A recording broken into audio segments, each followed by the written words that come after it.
السلام عليكم ورحمة الله وبركاته. الحمد لله رب العالمين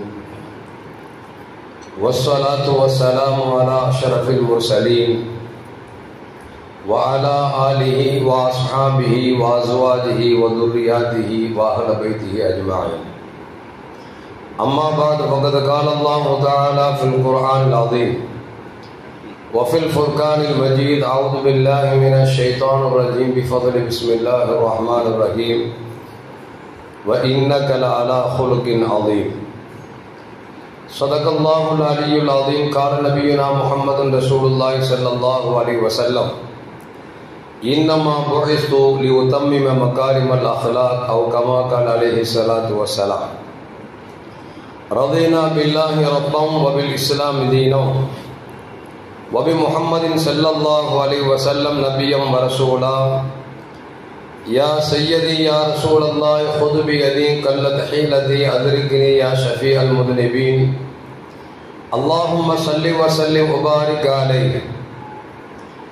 எல்லாம் புகழும் புகழ்ச்சியும் உருவமற்ற ஏக இறைவனாம் அல்லாஹ் ஒருவனுக்கு உரித்தாக்கி அகிலத்தின் அருள்கொடையாக வந்துதித்த நமது உயிரிலும் மேலான கண்மணி முஹம்மது ரசூலுல்லாஹி ஸல்லல்லாஹு அலைஹி வஸல்லம் அவர்கள் மீது ஸலவாத்தும் ஸலாமும் கூறியவனாக என் உரையை துவங்குகிறேன். எல்லாம் அல்லாஹு ஜல்ல ஜலாலுஹு நபி பிறந்த பொருட்டால் அல்லாஹு ஜல்ல ஜலாலுடைய உள்ளத்திலே மஹப்பத் ரசூலை என்றென்றும் நிலைத்திருக்க செய்வானாக.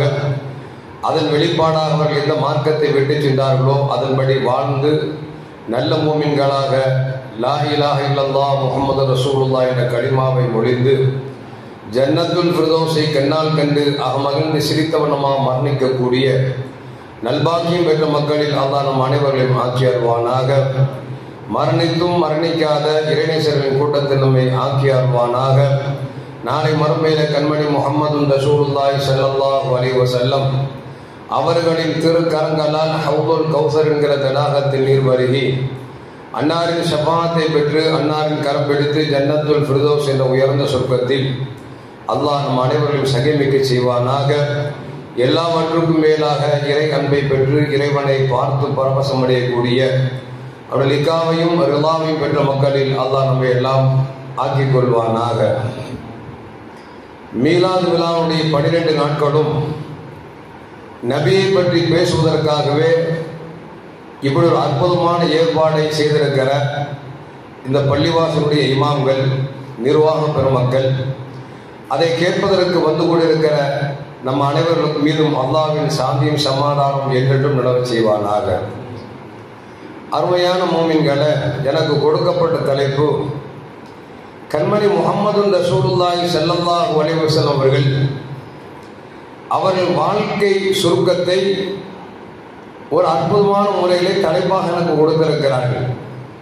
குழந்தையாக இருக்கிற பொழுது பெற்றோர்கள் எப்படி மதித்தார்கள், அவர்கள் தான் பெற்ற குழந்தைகளை எப்படி வளர்த்தெடுத்தார்கள், மனைவிமாரிடத்தில் எப்படி நடந்து கொண்டார்கள் என்கிற பல தலைப்புகளை உள்ளடக்கிய ஒரு தலைப்பை எனக்கு ஹஸரத் கொடுத்திருக்கிறாங்க. என்ன ஆச்சரியம் அப்படின்னா, ஹஸரத் என்ற பயானுக்கு இன்னைக்கு வரணும்னு சொன்னாங்க, தலைப்பு பின்னால் தருவாங்க, நானும் அமைதியாக இருந்துட்டேன். ஹஸரத் இன்னைக்கு காலையில் தான் ஃபோன் போட்டு ஹஸரத் உங்களுக்கு தலைப்பு கொடுத்துருக்கேன் பார்க்கலையா அப்படின்னு சொன்னான். பொதுவாக வாட்ஸ்அப்பில் நான் என்றைக்குமே அதிகமாக பார்க்கறது இல்லைங்கிறதுனால நான் கவனக்குறையாக பார்க்கல.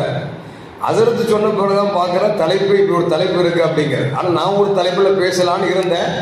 ஹஸரத் ஒரு தலைப்பு கொடுத்தாங்க. இருந்தாலும் ஹஸரத் போன்ற நன்மக்களின் பொருட்டால், உங்களை போன்ற ஆசிரியர்கள் பொருட்டால் நின்றால் வந்துவிடும் என்கிற ஒரு நல்ல எண்ணத்தில் நின்று கொண்டிருக்கிறேன். அல்லாஹ் ஜல்ல ஜலாலுஹு பேசுவதற்கும் கேட்பதற்கும் தௌஃபீக் செய்த அல்லாஹ் ஜல்ல ஜலாலுஹு செயல்படுத்தக்கூடிய மக்களாக அல்லாஹ் நம்மை ஆக்கி அருள்வானாக. அருமையான மூமின்களை, நபிகள் நாயகம் ஸல்லல்லாஹு அலைஹி வஸல்லம் அவர்கள் குழந்தையாக இருக்கிற பொழுது எப்படி இருந்தார்கள், வாலிப பருவத்தில் எப்படி இருந்தார்கள், திருமணம் முடித்த பிறகு கணவன் மனைவியாக எப்படி இருந்தார்கள் என்பதை எல்லாம் பார்ப்பதற்கு முன்பாக அவர்கள் குலப்பெருமையை பார்த்து விட்டோம் என்று சொன்னால் அந்த குலத்திற்கு என்று ஒரு தகுதி இருக்க. பொதுவாக ரசூலுல்லாஹ் நம்மளே பார்த்து சொல்லுவாங்கல்ல, நீங்க பெண் பார்த்தீங்கன்னா ஒன்று என்ன அப்படின்னா, நல்ல குணமுடையவளான்னு பாருங்க, அழகு இருக்கான்னு பாருங்க, அது போன்று பொருள் இருக்கான்னு பாருங்க, மார்க்கமுடையவளான்னு பாருங்க. அப்படி பார்த்ததில் மார்க்கமுடையவர்களாக இருந்தால் அவர்களை தேர்ந்தெடுத்துக் கொள்ளுங்கள், மற்ற 3 வந்துடும் அப்படின்னா. அப்போ 4 விஷயத்தை பார்க்க சொன்னாங்க. அப்போ மார்க்க விஷயத்தை கிடைச்சிருச்சு அப்படின்னா அவங்களுக்கு பொருளும் வந்துடும், அழகும் வந்துடும், குணமும் வந்துடும் சொல்லுவாங்கல்ல. அந்த மாதிரி நாம ரசூலுல்லாஹி ஸல்லல்லாஹு அலைஹி வஸல்லம் பாரம்பரியத்தினுடைய அந்த உன்னதமான வாழ்க்கையை பார்த்து விட்டாலே நபிகள் நாயகம் ஸல்லல்லாஹு அலைஹி வஸல்லம் எப்படி வாழ்ந்திருப்பார் என்கிற செய்தியை நம்ம சுருக்கமாக சொல்லிடலாம். அப்படி பார்க்கிற பொழுது நபிகள் நாயகம் ஸல்லல்லாஹு சொன்னாங்க, இன்னல்லாஹ ஹல்கல் ஹல்க, அல்லாஹ் உலகத்தில் படைப்பினங்களை படைத்தான். ஃபஜஅல்னி ஃபீ ஹைரி ஹல்கிஹி, படைப்பினங்களிலே ஆகச்சிறந்த படைப்பாக என்னை படைத்தார். யார் சொல்றா? முஹம்மது ரசூலுல்லாஹி ஸல்லல்லாஹு அலைஹி சொல்றாங்க. சொல்றாங்க அது மட்டுமல்ல, படைப்பினங்களில் 2 ஃபிர்காவை படைத்தான். அந்த 2 ஃபிர்காவில் ஆகச்சிறந்த ஃபிர்காவாக என்னுடைய கோத்திரத்தை படைத்தான். அந்த கோத்திரத்திலும் கூட ஹாஷிம் குலத்தை அல்லாஹ் சிறந்த குலமாக தேர்ந்தெடுத்தான். அந்த ஹாஷிம் குலத்தில் என்னை சிறந்த மனிதாக அல்லாஹ் படைத்தான் என்று நபிகள் நாயகம் ஸல்லல்லாஹு சொல்றாங்க. இன்னொரு ஹதீஸ்ல ஜிப்ரீல் சொல்லுவாங்க, உலகம் தோன்றியிலிருந்து உலகம் அழிகின்ற வரைக்கும் அல்லாஹ் படைத்த படைப்பினங்களில் நான் ஒவ்வொன்றாக அலசி ஆராய்ந்து பார்த்தேன். அந்த அலசி ஆராய்ந்ததில் முஹம்மது ரசூலுல்லாஹி ஸல்லல்லாஹு அவர்களை போன்று ஒரு உன்னதமான மனிதரை நான் பார்க்கவில்லை என்று சொல்லி சையதுல் மலாயிகா என்று சொல்லக்கூடிய மலக்குமார்களின் தலைவர் சையதுனா ஜிப்ரீல் அலைஹிஸ்ஸலாம் சொல்கிறார் என்று சொன்னால், உயர்ந்த பாரம்பரியம் மட்டுமல்ல, உன்னதமான படைப்பாக கண்மணி முஹம்மது ரசூலுல்லாஹி ஸல்லல்லாஹு அலைஹி வஸல்லம் சொல்லுகிறார்கள். மேலும் ரசூலுல்லாஹ் சொல்லுவாங்க, நான் திருமணத்தின் மூலியமாக பிறந்தேனே தவிர தவறான பிறப்பில் பிறக்கவில்லை என்பது மட்டுமல்ல, என்னுடைய தாய் தந்தை மட்டுமல்ல, ஆதம் அலைஹிஸ்ஸலாம் முதல் என் தந்தை வரைக்கும் யாரும் தவறான முறையில் திருமணம் முடிக்காமல் ஏதோ குழந்தை பெற்ற பிறகு திருமணம் முடிக்கக்கூடிய குடும்பத்தில் வந்தவன் அல்ல. ஆதம் அலைஹிஸ்ஸலாம் முதல் என் தாய் தந்தை வரைக்கும் எல்லோரும் இறைவனின் உத்தரவு கிடங்க ஹலாலான முறையில் திருமணம் முடித்து அந்த பாரம்பரிய வழியாக வந்தவன் தான் நான் என்பதை நபிகள் நாயகம் ஸல்லல்லாஹு அலைஹி வஸல்லம் சொல்றாங்க. அப்படி பிறப்பு மட்டுமல்ல, மடையர்கள் காலம் என்று சொல்லக்கூடிய ஐயாமுல் ஜாஹிலியாவின் காலத்தில் கூட என்னிடத்தில் எந்த விதமான பிதஅத் சொல்றோம்ல, அந்த மூட நம்பிக்கை கூட எங்கள் குடும்பத்தில் கிடையாது என்பதை கண்மணி முஹம்மது ரசூலுல்லாஹி ஸல்லல்லாஹு சொல்றாங்க. அப்படின்னா ரசூலுல்லாஹி ஸல்லல்லாஹு அவர்கள் ஆதம் அலைஹிஸ்ஸலாம் முதல் நபிகள் நாயகம் ஸல்லல்லாஹு அவர்கள் தாய் தந்தை வரைக்கும் அவர்கள் குடும்பங்கள் அப்பொழுக்கற்ற குடும்பம் என்பதை பெருமானார் ஸல்லல்லாஹு சொல்றாங்க. ஒரு சின்ன உதாரணம், ரசூலுல்லாஹி ஸல்லல்லாஹு அலைஹி வஸல்லம் அவர்களை முதுகந்தண்டில் சுமந்திருக்கக்கூடிய அப்துல்லா ரலியல்லாஹு தஆலா அன்ஹு என்ன செய்யறாங்க, திருமணத்துக்கு முன்னால அவங்க இந்த கொத்தனார் வேலையா ஒரு இடத்துல வேலை செஞ்சுட்டு இருக்கும் பொழுது ஒரு பெண்மணி அப்துல்லா அவர்கள் பார்க்கிறார். பார்த்தா அப்துல்லா அவர்கள் எப்படி இருக்காங்க அப்படின்னா, மண்ணை தூக்கி சுமந்து கொத்தனார் பார்த்துருக்கீங்களே, கிட்ட வந்தாலும் நம்ம தள்ளிக்குவோம். ஏன்னா அவர் மேல இருக்கக்கூடிய புழுதி நம்ம மேல பற்றக்கூடாது அப்படின்னு சொல்லி அந்த நிலையில் இருக்கக்கூடிய அப்துல்லா ரலியல்லாஹு தஆலா அவர்களை ஒரு பெண்ணு பார்த்து சொல்றாங்க, அப்துல்லா ஒரே ஒரு நைட்டு என் கூட வந்து தங்குங்களே, 100 ஒட்டகத்தார். எப்படிங்க, இன்னைக்கு காசு கொடுத்து விபச்சாரத்துக்கு போகக்கூடிய நிலையில இங்க ரசூல் என்று சொல்லக்கூடிய முஹம்மது ரசூலுல்லாவை சுமந்திருக்கக்கூடிய அப்துல்லா ரலியல்லாஹு அன்ஹு அவர்களை அந்த பெண் எதுக்கு அழைக்கிறா அப்படின்னா, ஒரே ஒரு நைட் தங்கிட்டீங்க அப்படின்னா 100 ஒட்டகத்தார அப்படிங்கிறார். இவங்க அல்லாஹ்வோட பாதுகாப்பு தேடிட்டு நேரா வீட்டுக்கு போனாங்க. நடந்ததை சொன்ன உடனே திருமணம் முடிஞ்சிச்சு. ஆமினா அம்மாவோடு 3 நாள் குடும்பம் தங்கினார்கள். தங்கிட்டு 3 நாள் கழிச்சு எந்த பெண்மணி அழைத்தாலோ அவங்க கிட்ட வந்த உடனே நல்ல ட்ரெஸ் போட்டிருக்கிறாங்க, நல்ல அழகா இருக்கிறாங்க, டீசெண்டா இருக்கிறாங்க. அந்த பொம்பளை கண்டுக்கவே இல்லை. அப்துல்லா கேட்கிறாங்க, என்னம்மா அன்னைக்கு நான் கொத்தனா வேலை செஞ்சு மண்ணும் புழுதியுமா இருந்தேன், அப்ப என்ன ஒரு நைட்டுக்கு வந்து தங்கன்னு கூப்பிட்டீங்க, 100 ஒட்டகத்தாரன்னு சொன்னீங்க. ஆனா இப்போ நான் நல்ல அழகான ட்ரெஸ் போட்டிருக்கிறேன், நான் நல்ல ஆண்மகனாக இருக்கிறேன், என்னை கூப்பிட மாட்டேன் அப்படின்னு உடனே அந்த அம்மா சொல்லிச்சான், நான் தௌராத்தில் படித்திருக்கிறேன், தௌராத்தில் படித்திருக்கிறேன், இப்படி முகமது ஸல்லல்லாஹு அலைஹி வஸல்லம் நூரை சுமந்திருக்கக்கூடிய மனிதர் இன்னென்ன அடையாளங்கள் இருக்கும் என்று நான் படித்திருக்கிறேன். அந்த அடையாளங்கள் உம்மிடத்தில் இருந்தது. எனவே அந்த அப்துல்லா என்று சொல்லக்கூடிய உம்மை நீ சுமந்திருக்கக்கூடிய நூரே முகமதியாவை என் வயிற்றில் சுமக்க வேண்டும் என்று ஆசைப்பட்டுத்தான் 100 ஒட்டகை தருகிறேன், ஒரே ஒரு இரவு மட்டும் இடத்தில் தங்கு என்று சொன்னேன். ஆனால் இப்பொழுது அந்த நூரே முகமதியாவின் வெளிச்சம், அந்த அழகு உம்மிடத்தில் இல்லையே, எனவே நான் கூப்பிடவில்லை என்று சொன்னார்கள் என்று சொன்னால், அருமையான மக்களே, அப்துல்லா ரலியல்லாஹு தஆலா அவர்கள் எப்படி பாதுகாக்கப்பட்டிருக்கிறார்கள் என்பதை கொஞ்சம் யோசித்து பார்க்க வேண்டும். இப்படி அப்துல்லா ரலியல்லாஹு தஆலா அவர்களுக்கும் ஆமினா அம்மாவுக்கும் பிறந்தவர்கள் தான் முஹம்மது ரசூலுல்லாஹி ஸல்லல்லாஹு அலைஹி வஸல்லம். கிபி 571 ரபியுல் அவ்வல் 12ஆம் மாதம் அவர்கள் மக்காவில் பிறக்கிறார்கள். பிறந்தால் ஒரு மகன் எப்படி தாய்க்கு இருக்க வேண்டுமோ அப்படி வாழ்ந்தார்கள் என்பது மட்டுமல்ல, தாயின் கருவறையில் இருக்கும் பொழுதும் கூட பெருமானார் ஸல்லல்லாஹு அலைஹி வஸல்லம் அவர்கள் தாய்க்கு சுமையாக இருந்ததில்லை என்பதை அன்னை ஆமினா ரலியல்லாஹு தஆலா அன்ஹா அவர்கள் சொல்கிறார்கள். இன்னி ஹமல்து பிஹி ஃபலம் அர ஹம்லன் கத்து கான் அஹவ்வு அலைஹி மின்ஹு அப்படிங்கிறார். நான் மற்ற பொம்பளைங்க எல்லாம் குழந்தை சுமந்துட்டா நான் வயிற்று பெருசா தள்ளிக்கிட்டு ரொம்ப சிரமப்பட்டுட்டு மூச்சு கூட கஷ்டப்பட்டுட்டு இருப்பாங்கல்ல, அந்த மாதிரி எந்த சிரமத்தையும் நான் படல அப்படின்னு சொல்லி அன்னை ஆமினா ரலியல்லாஹு தஆலா சொல்றாங்க. என்ன காரணம் அப்படின்னா, அல்லாஹ் சொல்வான்ல, ஒமா அர்சல்னாக இல்லா ரஹ்மத்தல் லில் ஆலமீன், நபியே உங்களை ரஹ்மத்தாகவே தவிர அனுப்பவில்லைன்னு சொன்னாங்க பாருங்க. அந்த அடிப்படையில் நபி வயிற்றுக்குள் இருக்கும் பொழுதும் கூட தாய்க்கு எந்த சிரமத்தையும் கொடுக்கவில்லை என்பதை அன்னை ஆமினா ரலியல்லாஹு தஆலா அன்ஹா சொல்லுகிறார்கள். அது மட்டுமல்ல, அருமையான முஃமின்களே, பெருமானார் ஸல்லல்லாஹு அலைஹி வஸல்லம் மக்காவில் பிறப்பதற்கு முன்பாகவே தந்தை இழந்து விட்டார்கள். பெருமானார் ஸல்லல்லாஹு அலைஹி வஸல்லம் பிறந்து 6 வயதிலே அவர்கள் தாயார் மரணித்து விட்டார்கள். ஆமினா ரலியல்லாஹு தஆலா அன்ஹா குழந்தையை பெற்றெடுத்தார்கள். அது மிகப்பெரிய ஒரு அதிசய நிகழ்ச்சி. அதையெல்லாம் சொல்வதற்கு நேரமில்லை என்பதால் சில சுருக்கமான செய்திகளை சொல்லிவிடுகிறேன். பெருமானார் ஸல்லல்லாஹு அலைஹி வஸல்லம் பிறந்த உடனே இவங்க பொதுவாக மக்கள் பழக்கம் என்ன அப்படின்னா, தன் குழந்தைகளை கிராமத்து மக்களிடத்தில் பால் கொடுப்பதற்காக கொடுத்துருவாங்க. எதுக்கு அப்படின்னா, நல்ல மொழி இருக்கும் அப்படின்னு சொல்லி.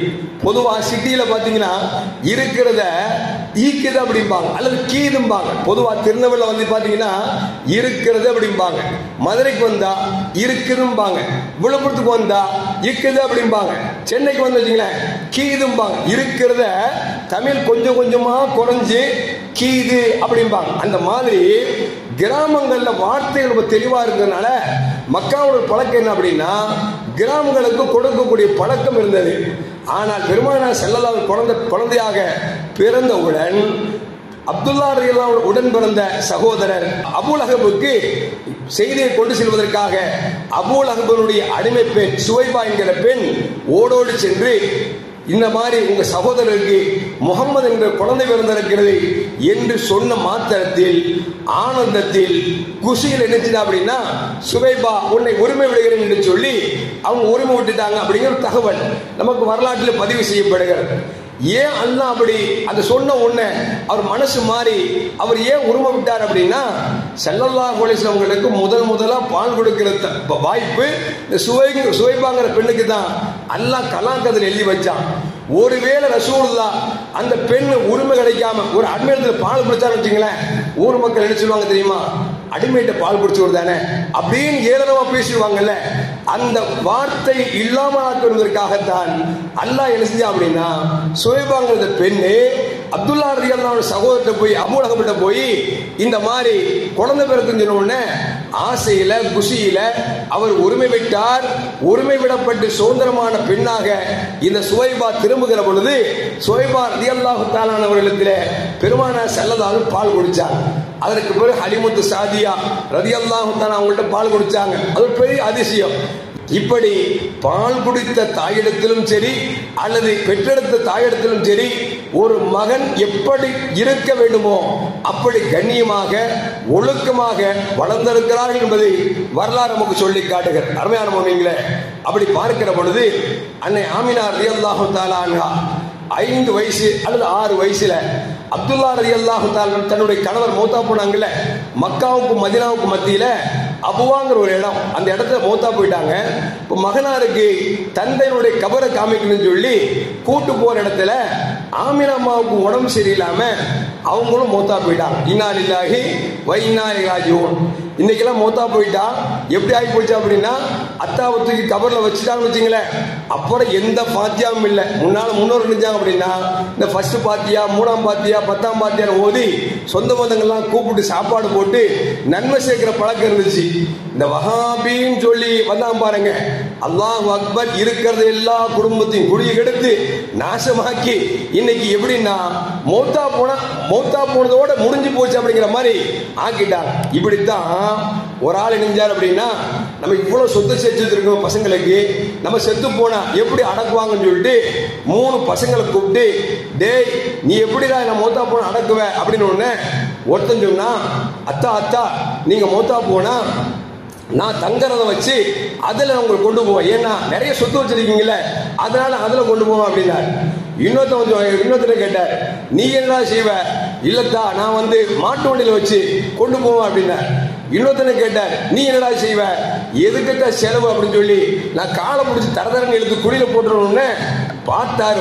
விஷமமான பிரச்சனை பசங்களா இருப்பாங்கன்னு சொல்லிட்டு சொன்னார், நானே போய் கபர்ல படுத்துக்கிறேன்னு சொல்லி அவரே படுத்துக்கிட்டார். அந்த மாதிரி இன்னைக்கு இருக்கிற சில மூமின்கள் அதை ஓதக்கூடாது இதை ஓதக்கூடாதுன்னு சொல்லி கடைசியில் இன்னைக்கு மூமின்களிடத்தில் என்னென்ன நல்ல பழக்கங்கள் இருந்துச்சோ அதையெல்லாம் பிதாத்தாக இன்னைக்கு சிறுக்காக ஆக்கி இன்னைக்கு நம்மளை முஸ்லிக் ஆக்கக்கூடிய சூழ்நிலைக்கு தள்ளப்பட்டார். இப்ப அன்னை ஆமினா ரலியல்லாஹு தஆலா அன்ஹா மௌத்தா போயிட்டாங்களா, ஸல்லல்லாஹு கட்டத்தில் வளர்ந்து விவரமான பிறகு ரசூலுல்லாஹ் கேட்கிறாங்க, யா அல்லாஹ் என் தாயுடைய பாவத்தை மன்னிச்சிரு அப்படின்னு. அல்லாஹ் மன்னிப்புல கேட்க வேண்டியது இல்லைன்னு சொல்லிட்டான். அப்புறம் ஜியாரத்துக்கு அனுமதித்தாங்களே அப்படின்னு அல்லாஹ்ட கேட்டாங்க.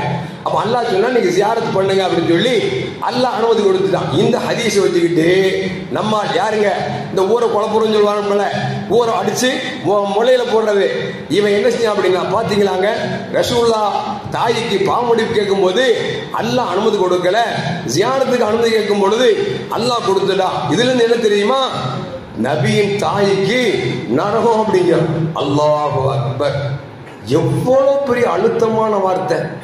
சாதாரண நம்மள்கிட்டயே சில பேர் முஸ்லீம் ஆகிடுவாங்க, அவங்க தாய்க்கு முன்னாலே மூத்தா போயிருப்பாங்க, கேட்பாங்க, ஹஸரத் நான் ஒரு இஸ்லாத்துக்கு வந்துட்டேன், நான் இஸ்லாத்துக்கு வர்றதுக்கு முன்னாடி எங்க அம்மா மூத்தா போயிட்டாங்க, எங்க அம்மா சொர்க்கம் போவாங்களா நரகம் போவாங்களான்னு கேட்கும் பொழுது பதில் சொல்றதுக்கு நாக்கு கூசும். ஏன்னா புதுசா இவர் இப்பதான் இஸ்லாத்துக்கு வந்திருக்காரு, இவர் ஏற்கனவே வந்திருந்தா கூட தாயை கூப்பிட்டு வந்திருப்பார்.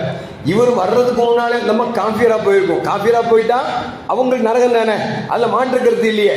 அப்படி கேட்டா கூட நம்ம சொல்றதுக்கு தயங்குறோம். என்ன அப்படின்னா, உங்க உம்மாவுக்கு எல்லாம் விரும்பினா என்ன வேணாலும் நடத்துவாமா அப்படின்னு நினைச்சு சமாளிச்சு பேசுவோம். ஏன்னா ஒரு சாதாரண மனிதனுடைய தாயை நரகவாதி என்று சொல்வதற்கு நமக்கு கூசுது. என்ன காரணம் அப்படின்னா, நாம சொன்ன அவன் வருத்தப்படுவானே அப்படிங்கிறதுனால. முஹம்மது ஸல்லல்லாஹு அலைஹி வஸல்லம் அவர்களை ஈண்டெடுத்த தாயை நாக்கு கூசாம பேசுறான். ரசூலுல்லாஹ்வுடைய பெற்றோர்கள் நரகவாசின்னு பேசுறான்னா இவன் எங்க உள்ளவன் யோசிச்சு பாருங்க, இவன் எங்க உள்ளவன் யோசிச்சு பார்க்கணும். எதுக்கு சொல்ல வரேன்னா, ஸல்லல்லாஹு என்ன கேட்டாங்க, பாவமன்னிப்பு தேடவான்னு கேட்கும் பொழுது அல்லாஹ் சொன்னா, உங்களை சுமந்த பிறகு அந்த அம்மாவுக்கு பாவம் இருக்குதா, அப்பொழுக்கற்ற ஒரு புண்ணிய கரசி, அந்த அம்மாவுக்கு ஏன் போய் பாவமன்னிப்பு தேடுறீங்க, அதனால பாவமன்னிப்பு தேட வேண்டாம்னு சொன்னதை எப்படி விளங்கிட்டாங்க, மோசமா விளங்கிட்டான். அந்த மாதிரி அல்லாஹ் காப்பாற்றணும். ஸல்லல்லாஹு அலைஹி வஸல்லம் ஒரு தெளிவு பெற்ற பிறகு தன் தாய்க்காக அடிக்கடி ஜியாரத் செய்தார்கள், துஆ செய்தார்கள் என்பதெல்லாம் வரலாற்றில் பதிவு செய்யப்படுகிறது என்று சொன்னால், ஒரு தாயை இழந்த தந்தை இழந்த மகனார் தாய்க்கும் தந்தைக்கும் என்ன கடப்பாடு இருக்கிறது என்பதை நபிகள் நாயகம் ஸல்லல்லாஹு அலைஹி வஸல்லம் செய்து காமித்தார் என்பதும் வரலாற்றில் பதிவு செய்யப்படுகிறது. அருமையான முஃமின்களே, அப்படி பார்க்கிற பொழுது ஸல்லல்லாஹு அலைஹி வஸல்லம் குழந்தையாக இருக்கிற பொழுது அற்புதமான முறையிலே ஒழுக்கமான முறையிலே எந்த தவறும் செய்து விடாமல் அல்லாஹ் பாதுகாத்து இந்த அகிலத்திற்கு மிகப்பெரிய அருள்கொடையாக ஒழுக்க புருஷராக நமக்கு அல்லாஹ் கொடுத்தான் என்பது வரலாறு நமக்கு சொல்லி காட்டுகிறது. பெருமானார் ஸல்லல்லாஹு அலைஹி வஸல்லம் வாலிப வயது கடக்கிறார்கள். 25 வயசு. அந்த ஹதிஜா அம்மா ரலியல்லாஹு அன்ஹா வியாபார பொருளை வாங்கி ஷாம் தேசத்துக்கு செல்கிறார்கள். வியாபார பொருளை வாங்கி சென்ற அவர்களை நோட்டமிடுவதற்காக ஒரு அடிமை அனுப்பி வைக்கிறார்கள். அடிமை பார்க்கிறார், வியாபாரத்தில் சுத்தம், பேச்சில் உண்மை, நாணயம், நம்பிக்கை எல்லாம் இருந்த பொழுது அந்த அடிமை வந்து சொல்றாங்க, முஹம்மது ரசூலுல்லாஹ்வை போன்று உலகத்தில் நான் யாரையும் பார்க்கவில்லை. செல்கிற பொழுது வானம் குடை பிடிக்கிறது, செல்கிற பொழுது வானம் குடை பிடிக்கிறது. அந்த சூக்கை உட்கால் என்று சொல்லக்கூடிய அந்த கடை வீதியில் எல்லா சரக்குகள் வந்தாலும் கூட முஹம்மது ரசூலுல்லாஹ்வை எதிர்பார்த்துக் கொண்டிருக்கிறார்கள். காரணம், எடையில் நியாயம் இருந்தது, வார்த்தையில் உண்மை இருந்தது, நேர்மை இருந்தது. அவர்களுக்கு வியாபாரம் செய்கிறது போக மீதம் இருந்தால் தான் மற்றவரிடத்தில் வாங்குகிறார்கள் என்று சொன்ன கதிஜா அம்மாவுக்கு கொஞ்சம் ஈர்ப்பு. ஏன்னா கதிஜா அம்மாவுக்கு ஏற்கனவே 2 திருமணம் முடிஞ்சு விதவை பெண்ணு. யாரு? கதிஜா அம்மா வயசு 40, ரசூலுல்லாஹ்வுக்கு வயசு 25. மனசுல ஈர்ப்பு இருந்தாலும் நம்ம இந்த காதல் இல்லை. இப்ப ஏற்படுற காதல் 100 ரூபாய் நோட்டை பார்த்தா காதல் வரும்னு சொல்லுவாங்க. அந்த காதல் இல்லை இது, அது ஆன்மீக காதல். காதல் ஏற்பட்ட உடனே கதிஜா அம்மா நினைச்சாங்கன்னா ரசூலுல்லாஹ் யாரு பொறுப்புல இருக்கிறாங்க? அபூ தாலிப் ரலியல்லாஹு பொறுப்புல இருக்கிறாங்க. அவங்கள்ட்ட தூது விடுறாங்க, நம்ம கதிஜா அம்மா முஹம்மது ரசூலுல்லாஹ் திருமணம் முடிக்கிறான்னு இருக்கிறாங்க, நீங்க என்ன சொல்றீங்கன்னு சொல்லி அபூ தாலிப் ரலியல்லாஹு தஆலா போய் சொல்லி அனுப்புறாங்க. அபூ தாலிப் ரலியல்லாஹு தஆலா அன்ஹு கதிஜா அம்மா பெரிய பணக்கார சிம்மாட்டியாச்சே, டக்குன்னு சொல்லல. ரசூலுல்லாஹ் கூப்பிட்டு, இந்த மாதிரி நீங்க சரக்கு வாங்கி போனீங்கல்ல, அந்த அம்மா உங்களை திருமணம் முடிக்கிறான்னு விரும்புறாங்க, நீங்க என்ன சொல்றீங்க அப்படின்னு கேட்டாங்க. ரசூலுல்லாஹ் பார்த்தாங்க, 2 திருமணம் முடித்து விதவையாக இருக்கக்கூடிய 40 வயசு பெண்ணை பெருமானார் ஸல்லல்லாஹு அலைஹி வஸல்லம் சரி என்று சட்டென்று சொல்லிவிட்டார்கள். நல்லா யோசிச்சு பார்க்கணும். நாம பிள்ளைக்கு இப்படி ஒரு பொண்ணை பார்த்தோன்னு வச்சுங்களேன், நம்ம பையனுக்கு வயசு 25, பொண்ணுக்கு ஒரு 30 வயசுன்னு வச்சுங்களேன், என் பையன் ஊனமான பையனா, சம்பாத்தியமா இல்ல, என்னங்க இப்படி பேசிட்டீங்க, உங்க பிள்ளைய வந்து பண்ணி கொடுப்பீங்களா அப்படின்னு சட்டுன்னு கேட்டுருவோம். ஏன்னா மாப்பிள்ளையை விட பொண்ணுக்கு வயசு குறைஞ்சபட்சம் ஒரு 5 வயசாவது கம்மியா இருக்குன்னு ஆசைப்படுவோம், அப்படிதானே? ஆனா இன்னைக்கு காதல் வந்துட்டு 25 வயசு போய் நான் 50 வயசு கிளவி கூட்டு ஓடுறான், அது வேற பிரச்சனை. நியாயமா பார்த்தா யாரோட முடிக்க மாட்டாங்க, அப்படிதானே? ஆனா ஸல்லல்லாஹு அலைஹி வஸல்லம் கதிஜா அம்மாவுடைய நிலையை பார்க்கிறார்கள், பார்த்து திருமணத்துக்கு ஒத்துக்கொள்கிறார்கள். ஒத்துக்கொண்டது மட்டுமல்ல, கதிஜா ரலியல்லாஹு தஆலா அன்ஹா மூலியமாக 4 பெண் குழந்தைகளும் 2 ஆண் குழந்தைகளும் பெற்றெடுத்தாங்க. அதுல பாத்தீங்கன்னா நபி ஸல்லல்லாஹு அலைஹி 27 வயசுல காசிம் அப்படிங்கிற குழந்தையை பெற்றெடுத்தார்கள். அந்த காசிம் அவர்களுக்கும் அல்லாஹ் ஜல்ல ஜலாலுஹு இந்த உலகத்தில் 2 வயதுதான் வாழ கொடுத்து வைத்தான். 2 வயதில் அவர் மரணித்து விட்டார்கள். ரசூலுல்லாஹ் 30 வயசுல ஸைனப் ரலியல்லாஹு தஆலா என்கிற ஒரு பெண் குழந்தையை பெற்றெடுத்தாங்க.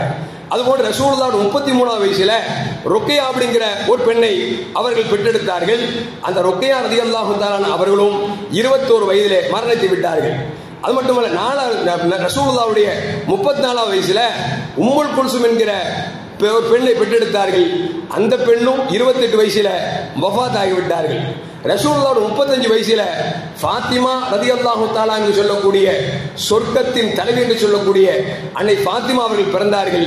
அவர்களும் கூட 25 வயதில் மரணித்து விட்டார்கள்.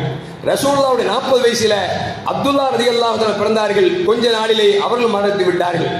ரசூலுல்லாஹ் 60 வயசுல மாரியத்துல் கிபத்தியா என்று சொல்லக்கூடிய அடிமை பெண்ணுக்கு இப்ராஹிம் என்கிற ஒரு ஆண் குழந்தை பிறந்தது. அவர்களும் சிறு வயதிலேயே மரணித்து விட்டார்கள் என்பது வரலாறு நமக்கு சொல்லி காட்டுகிறது. அருமையான உண்மைகளை எதற்கு சொல்றேன் அப்படின்னா, பிள்ளைகளை இத்தனை பிள்ளைகளை பெற்றெடுத்தாங்க. 4 பெண் குழந்தை, 3 ஆம்பல் குழந்தை. எந்த குழந்தையுமே உலகத்தில் இழுக்கான பெயர் வாங்கவில்லை. அவ்வளவு ஒழுக்கமுள்ளவர்களாக அப்பொழுக்கற்றவர்களாக வளர்த்தார் என்பதற்கு எல்லா குழந்தைகளும் சான்றாக இருந்தாலும் கூட நாம் அதிகம் கேள்விப்பட்டிருக்கக்கூடிய அன்னை ஃபாத்திமா ரலியல்லாஹு அன்ஹா வாழ்க்கை வரலாறை எடுத்து பார்த்தோம் என்று சொன்னால் அது மிகப்பெரிய சாட்சி என்பதை வரலாறு நமக்கு சொல்லி காட்டுகிறது.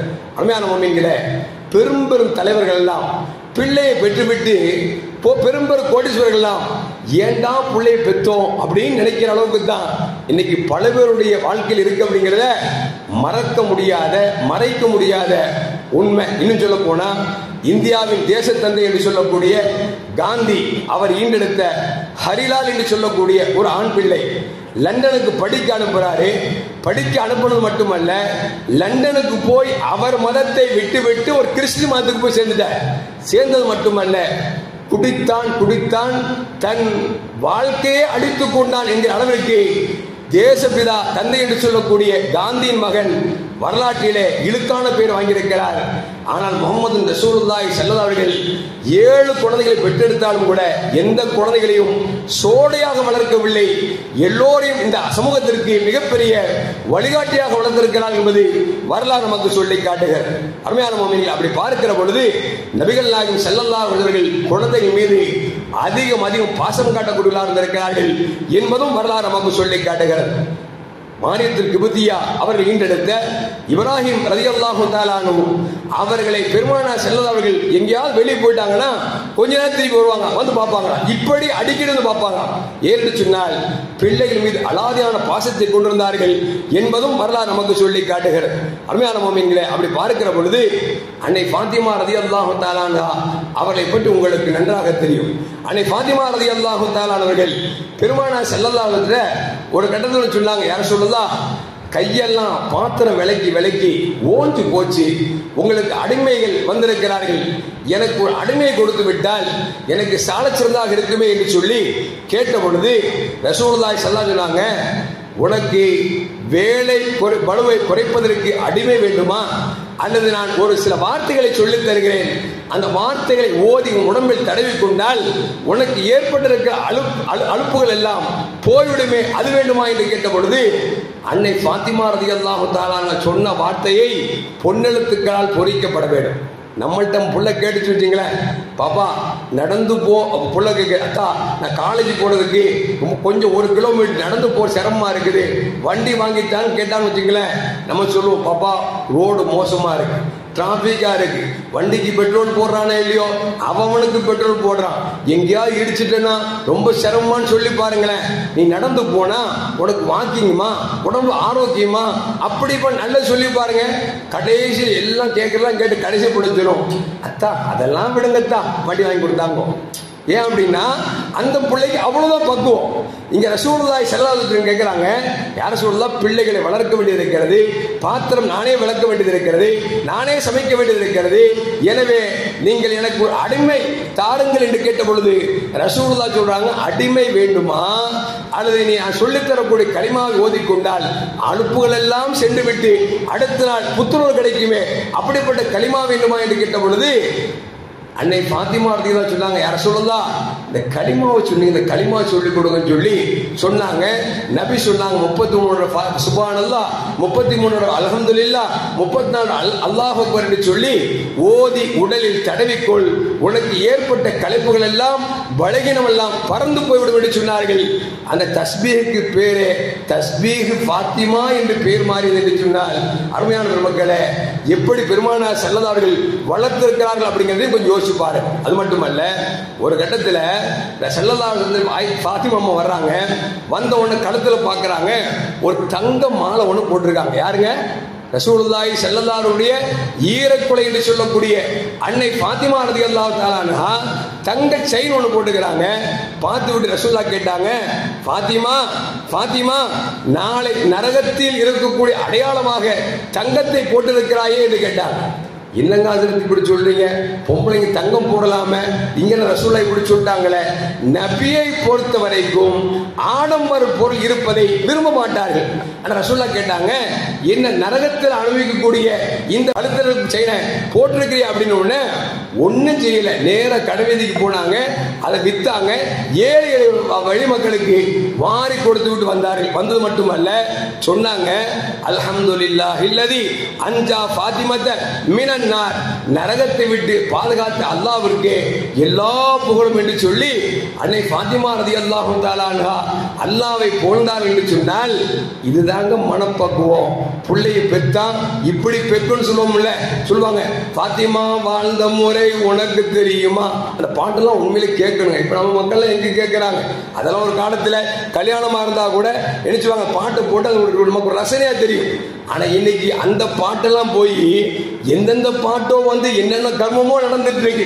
அந்த அளவுக்கு மோசமா போயிட்டு இருக்கு. ஏன்னா பிள்ளை நன்றாக வளர்த்தாலும் சேருமானம் சரியில்லாத பொழுது அது தவறான செயல்பாடுக்கு போய்விடுகிறார்கள் என்பதையும் வரலாறு நமக்கு சொல்லி காட்டுகிறது. அருமையான முஃமின்களே, அப்படி பார்க்கிற பொழுது நபிகள் நாயகம் ஸல்லல்லாஹு பிள்ளைகளை வளர்க்கிற பொழுதும் ஒழுக்கம் உள்ள பிள்ளையாக வளர்த்தது மட்டுமல்ல, நல்ல தந்தையாக வளர்த்தார் என்பது வரலாறு நமக்கு சொல்லி காட்டுது. ஸல்லல்லாஹு அலைஹி வஸல்லம் ரபீல் அவ்வல் 12 மௌத்தா போறதுக்கு முன்னால மரணப்படுக்கையில் இருக்கிறாங்க. அன்னை ஃபாத்திமா ரலியல்லாஹு தஆலா அன்ஹா வர்றாங்க. வந்த உடனே நபியின் சூழ்நிலை பார்த்துட்டு தேம்பி தேம்பி அழுகுறாங்க. என் அப்பாவுக்கு வந்த கை சேதமே அப்படின்னு அழுகும் பொழுது ஸல்லல்லாஹு கூப்பிட்டாங்க. காதலி ஏதோ ஒன்று சொன்னாங்க. ஃபாத்திமா அம்மா எஞ்சி சிரிச்சுட்டு வெளியே வந்துட்டாங்க. நபி சொன்னாங்க, யாருக்கிட்டையும் இந்த ரகசியத்தை சொல்லிடாத அப்படின்னா. எல்லாம் மனைவிமார்கள் கேட்டாங்க, நபியை பார்க்கும்பொழுது அழுதுங்களே, நபி ஏதோ ஒன்று கூப்பிட்டு சொன்ன உடனே ஏன் சிரிச்சிங்க அப்படின்னு உடனே அன்னை ஃபாத்திமா ரலியல்லாஹு தஆலா அன்ஹா அந்த நேரத்தில் ஒண்ணுமே சொல்லல. மௌத்துக்கு பிறகு ஸல்லல்லாஹு உலகத்தை விட்டு பிரிந்த பிறகு ஆயிஷா அம்மா கேட்டாங்க, அன்னைக்கு ரசூலுல்லாஹ் சொன்னோன்னு என்னமோ சிரிச்சிங்களே, என்ன காரணம்னு. அப்போதான் ஃபாத்திமா அம்மா சொன்னாங்க, ரசூலுல்லாஹ் என்னை கூப்பிட்டு சொன்னாங்க, ஃபாத்திமா நான் மௌத்தா போயிடுவேன், என் குடும்பத்தில் எனக்கு அடுத்து என்னை முதலாக சந்திக்கப்படக்கூடிய ஆள் நீ என்றார்கள். அதை கேட்டு நான் சிரித்தேன் என்று சொன்னார்கள். நம்ம அப்படி மௌத்தா போகிற நேரத்தில் பையனை கூப்பிட்டுட்டே, மாப்பிள்ள வாடா, அத்தை இன்னும் கொஞ்சம் நேரத்தை மௌத்தா போயிடுவார்டா, இருக்கிறதெல்லாம் சீக்கிரம் காலி பண்ணிடுறா, இன்னொரு 2 மாதம் நீ என் கூட வந்துடுவான்னு சொல்லிட்டு வச்சிங்களேன், அப்பவுமே கருத்தை காலத்துக்கு வச்சிருவோம். அப்பவே ஏயா நீ தான் சாவ போன என்னையவா சேர்த்து கூப்பிடுற. உடனே அஜர் தருவோம், அஜராஜ் எங்க அத்தா போகும்போது இப்படி சொல்லிட்டாரு, அஜரத் என்ன சொல்லிட்டாரா, 2 மாசத்துல மௌத்தா போயிடும் சொல்லிட்டாரா. அஜரத் எப்படியாவது இது படிக்காம இருக்கிறதுக்கு எங்க அத்தா சேர்த்து வச்ச சொத்துல பாதி கூட கொடுத்தாரு அஜரத், எனக்கு உயிர் பிச்சை போடுங்கம்பா. அப்படித்தானங்க. ஆனா இங்க ஃபாத்திமா அம்மா அழுத ஃபாத்திமா ரலியல்லாஹு அவர்கள் சிரித்தார்கள் என்று சொன்னால் இதுதாங்க பிள்ளை வளர்ப்புன்னா இப்படி வளர்க்கணும். அதே மாதிரி ஸல்லல்லாஹு மரணித்து 6 மாதத்தில் ரமலானிலே அன்னை ஃபாத்திமா ரலியல்லாஹு அவர்கள் மரணித்தார் என்பது வரலாறு நமக்கு சொல்லி காட்டுகிறார். ரசூலுல்லாஹ் பிள்ளைகளிட நல்ல தந்தையாக மட்டுமல்ல, மனைவி மரணத்தில் நல்ல கணவனாக வாழ்ந்தார்கள். சொன்னார்கள், ஹைருக்கும் ஹைருக்கும் லி அஹ்லிஹி வ அனகும் லி அஹ்லி என்று சொன்னார்கள். உங்களில் சிறந்தவர் யார் தெரியுமா? உங்கள் மனைவியிடத்தில் யார் சிறந்தவரோ அவரே சிறந்தவர், என் மனைவியிடத்தில் நான் சிறந்தவர் என்று சொன்னார்கள்.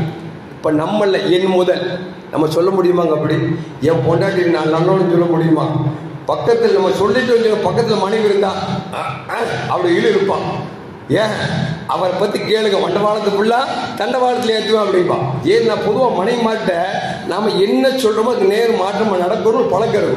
ஆனா நம்ம இல்லாம வேற ஆட்டு சொல்ல வச்சுங்களேன், என் கணவரம் அப்படிப்பட்டவர் வல்லவர் நல்லவன்பாங்க. நம்ம முன்னால சொல்லிட்டு வச்சுங்களேன், அடேங்கப்பா இருக்கிற அழுக்கு மூட்டையை ஃபுல்லா அவுத்து விட்டுருவா. ஏன்னா நம்மளை பத்தி நல்லா தெரிகிற ஒரே உயிர் யாருன்னா மனைவி மட்டும்தாங்க. அதனால ஸல்லல்லாஹு சொல்றாங்க, உங்களில் சிறந்தவர் யார் தெரியுமா? உங்கள் மனைவிடத்தில் யார் சிறந்தவரோ அவரே நல்லவர், என் மனைவிடத்தில் நான் சிறந்தவர் என்று நபிகள் நாயகம் ஸல்லல்லாஹு சொல்றாங்க.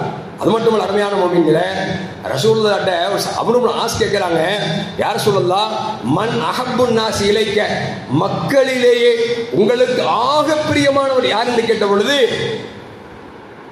ரசூலுல்லாஹ் சொன்னாங்க, ஆயிஷா அப்படின்னா. யாருங்க? நம்மகிட்ட கேட்க பொதுவாக கேட்டாங்க, உங்களுக்கு யார் பிடிக்கும் சொன்னா நான் பக்கத்துல பொம்பளை சொல்லுவோம் நம்ம. ஏன்னா அவதான் கொஞ்சம் அன்பா கவனிச்சிருப்பான். நம்ம வீட்டுல எப்ப பார்த்தாலும் பல்லு பல்லுன்னு விழுவாள்ல, அதனால பொண்டாட்டி இருக்கா திரும்பி பார்த்துக்கணும். பார்த்துக்கிட்டு நாமளே பயான்ல சில நேரத்தில் பேசும், பயந்து யோசிக்க வேண்டியதா இருக்கு. ஏன்னா வீட்டுக்கு செய்தி போனா வீட்டுக்குள்ள ஏற்ற மாட்டான், அந்த மாதிரி இருக்குது நீ சில இடங்கள்ல. அல்லாஹ் காப்பாற்றும். இப்ப ரசூலுல்லாஹ் கேட்கிறாங்க, மக்களில் பிடித்தமானவர்கள் ஆக சிறந்தவர்கள் உங்களுக்கு யாரை பிடிக்கும் அப்படின்னு ரசூல் சொன்னாங்க, ஆயிஷா அம்மா அப்படின்னா. ஆம்பளைங்கள்ல ஆயிஷாவை பெற்றெடுத்த தந்தை அபூபக்கர் சித்திக் அப்படின்னு சொன்னாங்க. இன்னைக்கு நம்மள்ட்ட கேட்குறேன், உங்களுக்கு பிடிக்காத ஆள் யாருன்னா என் மாமனார் அப்படிப்போம். ஏன்னா எவ்வளோ கொடுத்தாலும் மனுஷனுக்கு போதுங்கிற மனசே வருது இல்லைல்ல. அதனால மாமனாரை கண்டா எப்ப பார்த்தாலும் எரியிற வேலைதான். அல்லாஹ் காப்பாது. ஆனா ரசூலுல்லாஹ் சொல்றாங்க, எனக்கு பிடித்த பெண்கள் மனிதர்கள் ஆக சிறந்தவர்கள் பிடித்தமானவர்கள் ஆயிஷா, ஆண்களில் அபூபக்கர் சித்திக் ரலியல்லாஹு தஆலா என்று சொல்லி நபிகள் நாயகம் ஸல்லல்லாஹு அலைஹி வஸல்லம் சொல்லி தந்தார். அது மட்டுமல்ல, ஆயிஷா அம்மாட்ட ஒரு கட்டத்தை சொல்றாங்க, ஆயிஷா நீ என் மேல உண்மையிலே பாசத்தோடு இருக்கிறதும் எனக்கு தெரியும், நீ கோபமா இருக்கிறதும் எனக்கு தெரியும் அப்படின்னா. ஆயிஷா அம்மாவுக்கு தூக்கி போட்டுருச்சு. நான் பாசமா இருக்கிறதும் தெரியும், நான் கோபமா இருக்கு தெரியுமா? எப்படி யார சொல்லலாம்? ஏன்னா பாசமும் கோபம் மனசை பொறுத்துங்க, பாசமும் கோபமும் மனசை பொறுத்து, அப்படித்தானே? இப்ப ரசூலுல்லாஹ் கேட்டாங்க, யார் சொல்லலாம் நான் பாசமா இருக்கு உங்களுக்கு எப்படி தெரியும் அப்படின்னு கேட்ட பொழுது அப்ப ரசூலுல்லாஹ் சொன்னாங்க, நீ ஏதாவது ஒரு செய்தியை சேர்த்து சொல்லுகிற பொழுது லா வ ரப்பி முஹம்மத், முகம்மது ரப்பின் மீது சத்தியமாக அப்படி இல்லை என்று சொன்னால் நான் விளங்கிக் கொள்வேன் ஆயிஷா என் மேல பாசமா இருக்கிறா. ஏன் என்னோடு ரப்போடு என் பேரை சேர்த்து சொல்லுவாங்க, அப்ப நான் விளங்கிப்பேன் ஆயிஷா அம்மா என் மேல பிரியமா இருக்கிறாங்கன்னு சொல்லி. என் மேல கோபமா இருக்கு எப்படி விளங்கி தெரியுமா? கோபத்துல லா ரப்ப இப்ராஹிம், இப்ராஹிம் அலைஹிஸ்ஸலாமுடைய அல்லாஹ்வை சத்தியமா சொல்றேன் அப்படி இல்லம்பா. கோபத்தை வெளிப்படுத்தும் பொழுது ரப்பை இப்ராஹிம் அலைஹிஸ்ஸலாமோடு சேர்த்து சொல்வார்கள். சந்தோஷமா இருக்கிற பொழுது ரப்பை பெருமானார் ஸல்லல்லாஹு அலைஹி வஸல்லம் சேர்த்து சொல்வார்கள். எனவே நீ எப்பொழுது பிரியமாக இருக்கிறாய், எப்பொழுது கோபமா இருக்கிறாய் அப்படிங்கிறதும் எனக்கு தெரியும் ரசூலுல்லாஹி ஸல்லல்லாஹு அலைஹி வஸல்லம் சொன்ன பொழுது ஆயிஷா அம்மா சொன்னாங்க, யா ரசூலுல்லாஹ் கோபத்தில் உங்கள் பெயரைத்தான் உச்சரிக்க நான் விடுவேனே தவிர உங்கள் உயிரெல்லாம் என் உடலோடும் உயிரோடும் கலந்து விட்டது என்று சொல்லி அன்னை ஆயிஷா ரலியல்லாஹு தஆலா அன்ஹா சொல்லுவார் என்பது வரலாறு நமக்கு சொல்லி காட்டுகிறார். ஒரு கட்டத்தில் ரசூலுல்லாஹி ஸல்லல்லாஹு அலைஹி வஸல்லம் ஆயிஷா அம்மா மடியில படுத்திருக்கிறாங்க. ரசூலுல்லாஹோட வீடு எப்படின்னா மேலே வந்து வானம் தெரியும். படுத்திருக்கும் பொழுது அன்னைக்கு பார்த்தா நட்சத்திரம் நிறைய கொஞ்சம் இருக்குது. இப்போ ஆயிஷா அம்மா கேட்குறாங்க, பொம்பளைங்க புதிர் போடுவாங்க எங்க எப்படின்னா அப்படின்னா நம்ம இதையாவது ஒன்று சொல்லுவோமா? அந்த நேரத்தில் பிரச்சனை பிடிக்க நினைப்பாங்க. ஆயிஷா கேட்கிறாங்க, யார சொல்லலாம் வானத்தை பார்த்தீங்களா? ஆமா பார்த்தேன், நட்சத்திரம் எவ்வளவு இருக்குது. ஆமா இருக்குது. இந்த அளவுக்கு யாராவது அமல் செஞ்சிருப்பாங்களா அப்படின்னு ஒண்ணு நபியாச்ச சும்மா அப்படி போட்டு வாங்குறது ரசூலுல்லாஹ் அப்படி போட்டு வாங்கணும்ல சொன்னாங்க. இவ்வளவு அமலா உமர் ரலியல்லாஹு அன்ஹு செஞ்சிருக்காங்க அப்படின்னு அப்படி ஒரு கணக்கு கணச்சிட்டு அப்படின்னு ஒரு கணக்கு கிடைச்சிட்டு அப்படின்னா எங்க அத்தா அப்படின்னு இழுத்தாங்க. அப்படின்னா எங்க அத்தா அப்படின்னு நபி சொன்னாங்க, உங்க அத்தாவின் ஒரு அமலுக்கு வானத்தில் இருக்கக்கூடிய நட்சத்திரம் அளவிற்கு செய்த உமரின் அமல் நெருங்க முடியாது அப்படின்னு சொன்ன. அப்படி சொல்லுங்க அதான பார்த்தேன் அப்படின்னாங்க. ஒரு அஜித்து பயம் கேட்டு போயிட்டாரு. இப்படி போன உடனே மனைவி நல்ல மூணுல உட்காந்துருக்கா. இவர் போய் மடியில் படுத்துக்கிட்டார். படுத்துட்டு உட்கார்ந்துட்டு இருக்கும் பொழுது அந்த அம்மா ஒரு படம் பார்த்துருக்கு. என்ன படம் பார்த்துருக்குன்னா, பொண்டாட்டி குருடாச்சுன்னா நீங்க என்னங்க செய்வீங்க அப்படின்னு கேட்டிருக்காரு. அவர் கொஞ்சம் விவரம் இல்லாம சொன்னாரு, உனக்கு கண் தெரியாம போச்சுன்னா இன்னொரு பொண்டாட்டி கட்டி உனக்கு பக்குவமா பார்த்துருக்க. அவர் தடார்னு தன் மடியை எடுத்து தூக்கிச்சு பாருங்க, மண்டை கீழே உடல் பொத்து உடஞ்சி போச்சு. எங்க நானு கண்ணு தெரியாம போச்சு என்ன செய்வேன்னு கேட்டா இப்படியா பதில் சொல்லுங்க, இன்னொரு பொண்டாட்டி மேல ஆசையா உங்களுக்கு அப்படின்னு சண்டைக்கு வந்தா. இது உங்க வீட்டில் நடந்துக்கான்னு கேட்காதீங்க, நடந்த விஷயத்தை சொல்றேன். எதுக்கு சொல்ல வரேன்னா, பொம்பளைங்க போட்டு வாங்குவாங்க. அந்த நேரத்தில் என்ன பேசணும்னு தெரிஞ்சிச்சு. ஏங்க இன்னும் சொல்ல போனா ஒரு இளைஞர் செல்வர் எப்ப பார்த்தாலும் கராமசி காமிச்சுட்டே இருந்தாங்க. காமிக்கும் பொழுது ஒரு நாள் வெளியே போயிட்டாங்களா, அந்த வீட்டுக்கார பொம்பளை நினைஞ்சிருச்சு மனைவி அப்படி வீட்டில் கூட்டும் பொழுது ஒரு நாள் வானத்தில் அப்படியே பறக்கிற. எப்படிங்க வானத்தில் பறக்கிற. இந்த அம்மாவுக்கு மனசுக்குள்ள நம்ம வீட்டுக்காரர் நினைச்சு அரிசிங்க காமிக்கிற, என்ன அரிசிங்க காமிக்கிற வரட்டும் அப்படின்னு சொல்லிட்டு இருக்கும் பொழுது அந்த வழியெல்லாம் வந்துட்டேன். வந்த உடனே அந்த அம்மா சொல்லிச்சு, ஏங்க நீங்களும் அதிசயம் காமிக்கிறீங்க அதிசயமா காமிக்கிறீங்க. இப்ப நான் கூட்டும் போது ஒரு ஆள் பறந்து போனார் ஆகாயத்துல, என்ன அழகா பறந்து போனார் தெரியுமா அப்படின்னு உடனே அவர் சொன்னாரு, அட அதுவா நான் தான் பறந்து போனேன், அதான பார்த்தேன் பறக்கும்போது கோணையா பறந்தீங்களாக்க அப்படின்ச்சா. எப்படிங்க பறக்கும் போது கோணையா பறந்தீங்களாம் கேட்டுச்சான். ஏன்னா நம்ம வீட்டுக்காரர் என்ன செஞ்சாலும் குறை கண்டுபிடிக்கும் சில பெண்கள் இருக்கிறான். நம்ம வீட்டு மனைவிமார்கள் இருக்க மாட்டாங்க. விளைஞ்சிங்களா அல்லாஹ் காப்பார். எதுக்கு சொல்ல வரேன்னா, ஸல்லல்லாஹு அலைஹி வஸல்லம் மனைவிமார்கள் நேசித்தார்கள், மனைவிமார்களும் ஸல்லல்லாஹு அலைஹி வஸல்லம் நேசித்தார்கள் என்பதை வரலாறு நமக்கு சொல்லி காட்டுது. ஒரே ஒரு சிரிப்புக்காக செய்தி சொல்லிட்டு முடிச்சாரு. முல்லா ஒரு நாள் மனைவிட்டு சொன்னாரு, ஏமா ஆட்டுக்கால் வாங்கி 4 நாள் ஆச்சே, சூப் வச்சு கூட அப்படின்னு சொல்லி கேட்டு. அந்த அம்மா பாச்சு, எனக்கு தர்ற தொந்தரவு தந்து போட்டு சூப்பா வச்சு கேட்கிற, இன்னைக்கு சூப்பு குடிக்கல, வாழ்க்கையிலே சூப்பே எனக்கு கூட கேட்கக்கூடாதுன்னு சொல்லிட்டு நல்லா மிளகாத்தூளை அள்ளி போட்டு சூப் வச்சிருச்சு.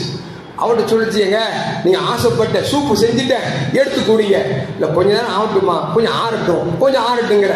இல்லைங்க, சூடா வெதுப்பான சூடுல குடிச்சாதான் நல்லா இருக்கும் அப்படின்னு ஒண்ணு. ஏன்னா பொண்டாட்டி இவ்வளவு பாசமா சொல்றாருன்னு சொல்லி ஆட்டுக்கால் எடுத்து ஒரு கடி கடிச்சு ஒரு உறிஞ்சா இருப்பாருங்க.